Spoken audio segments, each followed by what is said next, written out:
dilakukan oleh Vietnam. Ya, jadi memang formasinya mirip ya, defensively 5-4-1, offensively 3-4-2-1 ketika mereka bermain. Jadi kalau kita lihat sebenarnya kedua tim tidak terlalu jauh berbeda secara kualitas pemain dan juga secara formasi yang diturunkan di dalam pertandingan. Jadi ini akan menjadi pertanyaan apakah akan ada perubahan formasi yang juga dilakukan oleh Vietnam, karena sebenarnya kan formasi ini digunakan oleh kedua tim ini karena mereka berstatus underdog ya di laga pertama, agar kemudian bisa bertahan dengan lebih banyak pemain di belakang. Tapi ketika menghadapi lawan yang setara, bisa saja nanti di tengah pertandingan ada perubahan formasi yang dilakukan oleh kedua pelatih. Iya. Dan kalau bisa kita saksikan juga tadi Jody Amat mengatakan semoga Anda bisa menikmati pertandingan begitu ya. Artinya mereka memang di satu sisi nothing tulus, di sisi lain juga harus fight betul karena kedua tim membutuhkan kemenangan. Benar. Mengingat Vietnam kemarin juga menghadapi Jepang sempat berpikir bahwa wah bisa jadi Vietnam akan bisa menangkan laga karena dia di menit-menit awal bisa lebih dulu mencuri gol begitu ya.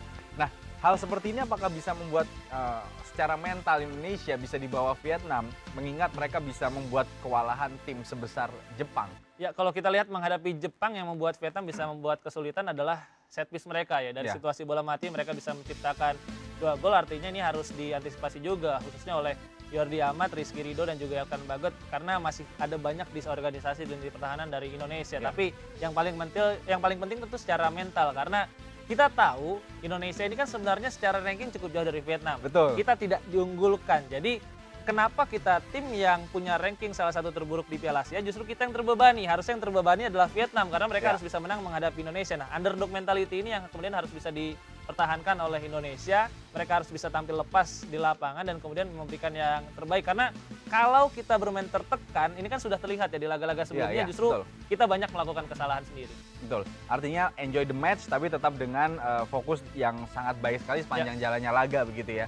Nah, kalau kita bicara bola-bola servis, Indonesia juga punya kemampuan mengambil poin atau mencuri gol dari lemparan ke dalam gitu ya. Kemarin sempat terjadi walaupun masih menyentuh mistar gawang, akhirnya tidak terjadi gol di menit ke-5 di awal pertandingan lawan Irak.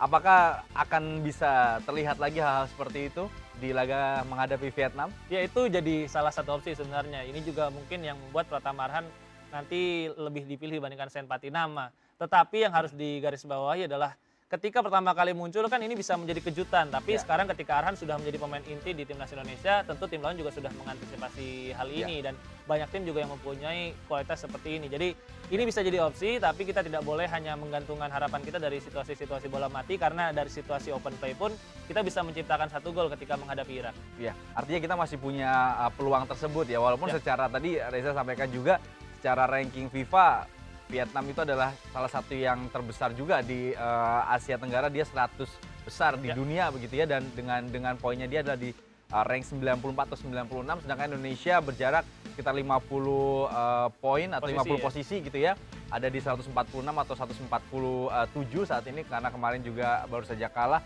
Tapi bagaimana secara kemampuan Indonesia dalam beberapa pertandingan terakhir, bukan hanya kalau menghadapi Vietnam? Apakah mereka bisa memiliki hal-hal yang positif baik dari segi kedatangan pemain-pemain entah itu naturalisasi atau mungkin Coach Sintayong yang memiliki jam terbang yang cukup tinggi, sudah cukup lama STY memegang tim Indonesia. Ya, ini juga dikatakan oleh Sintayong ya, sebenarnya ketika pre-match conference tadi Indonesia dari laga ke laga ada perbaikan yang dilakukan dan memang terlihat sebenarnya ketika laga persahabatan pertama menghadapi Libya, ke laga persahabatan kedua ada perbaikan yang dilakukan.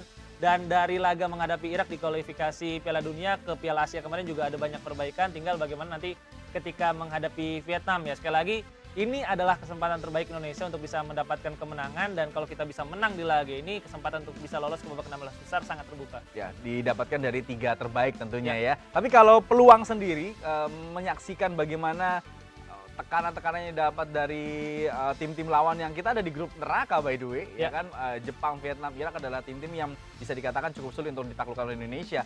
Peluangnya menghadapi Vietnam harus menang berarti ya, do or die. Ketika nanti melawan Jepang kita mungkin sedikit nothing tulus lah ya, tapi kalau menghadapi Vietnam artinya harus menang begitu ya Reza ya? Ya, harus menang dan ini juga disadari sebenarnya oleh para pemain karena Jordi Amat dan Sintayong pun bilang mereka akan mencoba untuk mencari kemenangan. Vietnam pun bilang, walaupun Philippe Troussier pelatih mereka bilang 50-50 untuk bisa menang menghadapi Indonesia, tapi rasanya pun mereka akan menghabiskan segalanya di laga ini karena laga terakhir juga lebih sulit ya. Vietnam menghadapi Irak, Indonesia menghadapi Jepang. Ya, baik. Artinya kita semua mendoakan yang terbaik untuk Indonesia. Apalagi ini adalah laga yang kita nantikan juga ya di piala tertinggi yang ada di Asia. Baik, terima kasih banyak Reza Pradita. Salam Sama-sama. olahraga. Sukses untuk Reza Pradita. Dan tentunya Sports Lovers, kali ini ada berita terakhir yaitu aksi dari seorang laki-laki yang sedang bermain golf. Tapi